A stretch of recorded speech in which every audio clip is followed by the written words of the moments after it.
think about relocating the fair from downtown all out near the equestrian center. Of course, his fire captain very upset that some of her colleagues are now laid off in the face of this contentious union vote. Randy Wise, the union president, after that vote, and they rejected the deal. Continually spending money, saying that there is no money, but expecting our membership to take a pay cut and to continue to spending money. The firefighters very upset with the layoffs that they're having to encounter. So again, just to recap, big vote tonight at City Hall. The meeting starts at 5 o'clock inside council chambers, but there's going to be a lot of activity around City Hall as several vocal groups come out against this property tax hike. Meanwhile, the mayor says, hey, they have to find this money somewhere to support the city services. Live downtown, Eric Spivey, First Coast News, your news leader. That's going to be very... Warning. It is a crime what city leaders are doing. Peyton Place warning Mayor John Peyton is endangering people in Jacksonville. Be courageous. Stand against turning Jacksonville into a Peyton Place. He wants to cut fire and police protection while we are wasting millions on Peyton's pet projects. In this economy, it is foolish to cut fire and police. City leaders are cutting fire and police protection while wasting millions on Peyton's pet projects. Like they just gave away $4 million to the Jaguars football team. They repave roads with bricks and waste millions of dollars more. Please save our fire and police force because we need them. Just watch the news. Call the city council today and tell them to keep our fire and police protection. The life you save could be your own.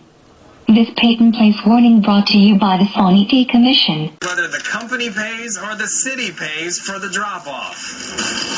For example, on June 9th, we watched Waste Pro pick up the trash at Portside and take it to the dump. But when we found the dump ticket from that day, it shows when the truck arrived at the dump, the driver claimed to be carrying regular city trash, a type 3 on the ticket. That means because they are a city contracted hauler and claim they dropped off city trash, they didn't pay the dump fee. In this case, $367. And we found the same thing happened for that same truck picking up trash at Portside every week in June. I'd like to see some of it come back to those who are paying. It's known as tucking in, and it's a violation of the city's contract. It is frustrating because, we rely on the integrity of our contractors to do what is right.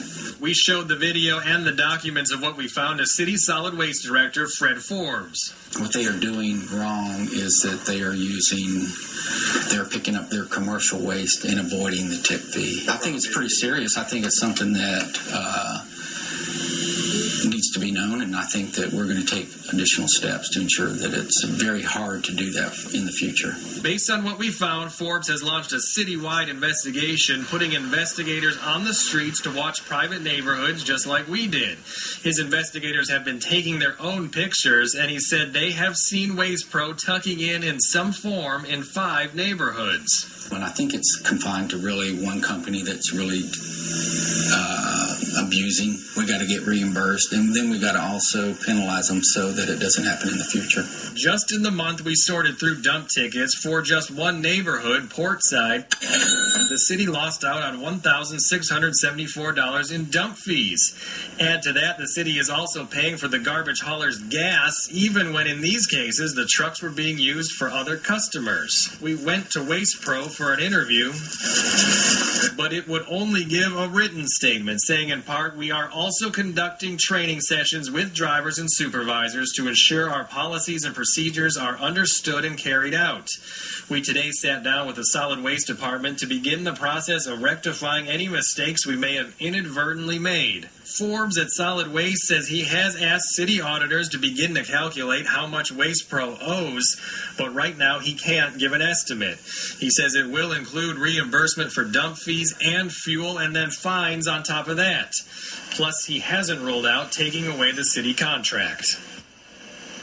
Now, the Solid Waste Division didn't catch this happening before we did, but says it is making several changes, including random spot checks and audits. Great, that's a good thing. We'll keep you updated. As I have sitting in the parks in Newark, I think you could probably cut back on the good time parks for a while before you slash the cops. Philadelphia, you can save a couple of cops right off the bat. Cut the $1 million set aside for mural arts.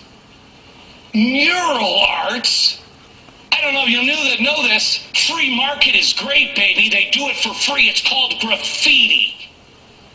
$32 million for a free library. Well, I gotta tell you, I read probably twice as much as the average Joe. I love to read, but I have a hard time reading, or my kids would have a hard time reading with blood coming down their eyes. Baltimore, cops are on the chopping block. But for $750,000, you gotta get rid of the cops. We got an opera house online. This is like your wife coming home and saying, honey, we're running out of money. We got to cut down on our expenses. But we got to stay healthy. We got to do something. We can't afford all of this food. You're right, honey. We got to cut the milk and the meat and the organics. We got to cut all that out. We're only going to buy Mountain Dew and Cheetos. Mountain Dew and Cheetos.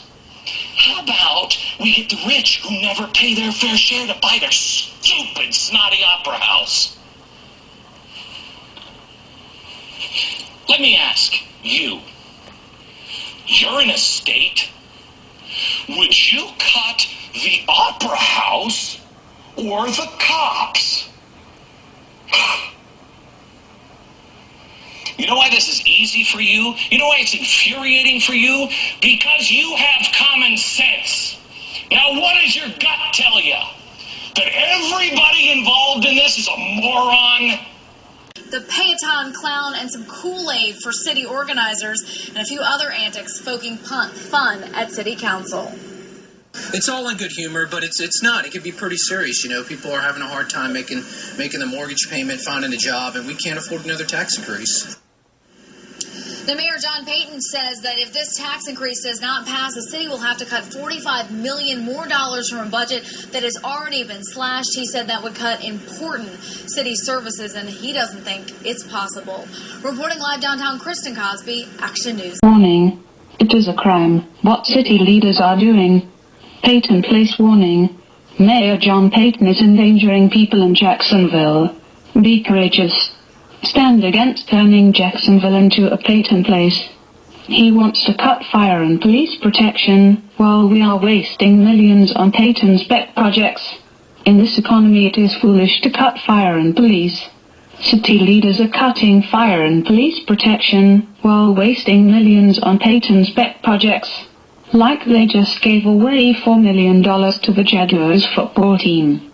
They repave roads with bricks and waste millions of dollars more. Please save our fire and police force, because we need them. Just watch the news. Call the city council today, and tell them to keep our fire and police protection. The life you save could be your own. This Peyton Place warning brought to you by the Sanity Commission.